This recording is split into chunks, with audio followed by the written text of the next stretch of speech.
Hello, everyone. Welcome to Wicked West Books. My name is Meg. This is Kestrel. He's a good little fluff. And today we are talking about books that I haven't read yet, but that social media makes me want to read. I only have 5 books on this list. It's the shortest of all the lists. I'm a little bit picky when it comes to picking new books to read. So let's go through this list. The first one on the list is Lights Out by Nevessa Allen. I haven't forayed into dark romance yet. I almost did it for Butcher and Blackbird, and I would still consider to do Butcher and Blackbird. But the clips of Lights Out that made it to TikTok, I found them to be extremely funny. They were very hilarious to me. And it's that comedy aspect of this dark romance that is drawing me in.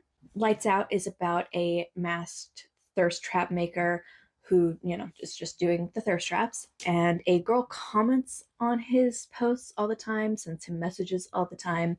And he decides that that's worth pursuing in the short version of the book. And again, I haven't done dark romance. It comes with a whole page of trigger warnings, but I think it will be equal parts dark romance and fun. So it's probably one that I will be picking up before too long. The next book on the list is Ninth House by Leigh Bardugo. I know that I completely gave up on the Grishaverse. It's not happening. The Grishaverse will never happen for me, and that's fine. But we want to see if Her Dark Academia hits for me. Yeah? You think it will? Oh. Now, Ninth House is kind of hit or miss on whether it's loved or hated, but I did find somewhat recently that I really like Dark Academia, so it definitely has to be on the list of things that I try. The main character's name is Galaxy. She goes by Alex. Is the most unlikely member of Yale's freshman class. Raised in the Los Angeles hinterlands by a hippie mom, Alex dropped out of school early and into a world of shady drug dealer boyfriends, dead-end jobs, and much, much worse. Honestly, it's the first time I've ever tried to read what it was about, other than knowing it's dark academia. I've known nothing about it, and I might just keep it that way, because it is also pretty high on my list. The next book on this list is Bride by Ali Hazelwood. I have only read her first novel, which I'm drawing a blank on what that book is called. The Love Hypothesis. It was The Love Hypothesis, and I thought it was okay. I wasn't super impressed with the writing, with the story. It was a fanfic, so it kind of read like fanfic to me. But I'm willing to see how her fantasy does, because I tend to like fantasies a whole lot more than any kind of contemporary anything. Any genre, no matter what it is.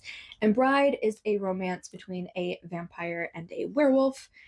And it's got some trigger warnings that I didn't realize needed to be trigger warnings because I've read them before. So it won't be my first time with that particular trope. I'm just realizing that 2 of these books are by the same author. And I had no clue. I'm going to tell you about them in the order that makes sense with them together. Okay, so the first one is The Sword of Kaigen. I saw this all last year on so many people's favorite lists. So many people read it and really enjoyed it. And other than knowing that it's kind of a fantasy war genre, I don't know too much about it. I'm not sure if people are just not kind of giving the plot to this book because it's better to go into it not knowing, but it looks like kind of like a war. There's a MMC and an FMC, so I'm sure that there's probably romance in there as well. I say right before I find out that the MMC is married. Ooh, but she's also a warrior, so yeah, I've heard nothing but good things, even if people don't generally give a plot line for The Sword of Kaigen, but it's definitely on my list, and if I can find a physical copy, it's absolutely gorgeous, and I think it's one that needs to be physically on my shelf as well. Hi, honey. And so the other book, which I spent a lot of time tracking down because I couldn't remember what it was called, and Google doesn't help you a lot when you search red cover, name it, and arch, because that's what you see in your mind, but it's also just, it gives you a list of red covered books, and all of them are older than this one, which is Blood Over Brighthaven by M.L. Wong, both of them. And it looks like it has a similar plot to another one of my favorite book series, in that most high-level magicians are all men, and this woman wants to get into that man's club.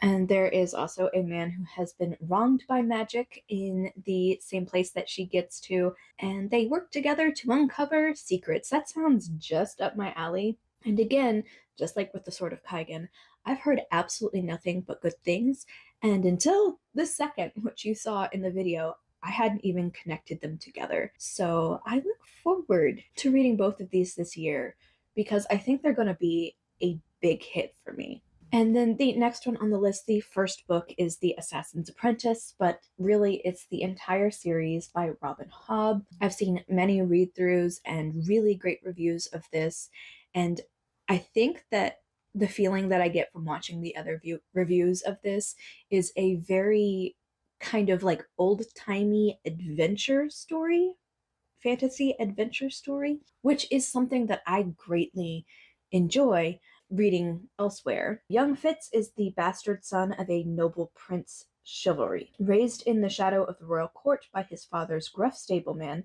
he is treated as an outcast by all the royalty except the devious King Shrewd, who has him secretly tutored in the arts of the assassin. For in Fitz's blood runs the magic skill and the darker knowledge of a child raised with the stable hounds and rejected by his family. Yep, that definitely sounds like very much an adventure high fantasy that seems like it would be really good. And again, I've heard nothing but good things about the series. That's actually not true. This one, I have actually found a few unpopular opinions on this book. Doesn't make me want to read it any less. This makes for a slightly shorter video because it's not as many books as in the last couple of lists, and I don't know as much about the books to tell you about them, but these are ones that I've found very recently that are on my reading list now. They're written in my journal, so I have to read them at some point this year, right? But that is going to be it for this video. I hope you guys enjoyed it. If you have a book that social media made you read that you want to recommend me, please do so down in the comments below. Like this video if you liked it. Feel free to subscribe to my channel if you have not done so already. And I will be back with another video next Wednesday. Have a wicked day.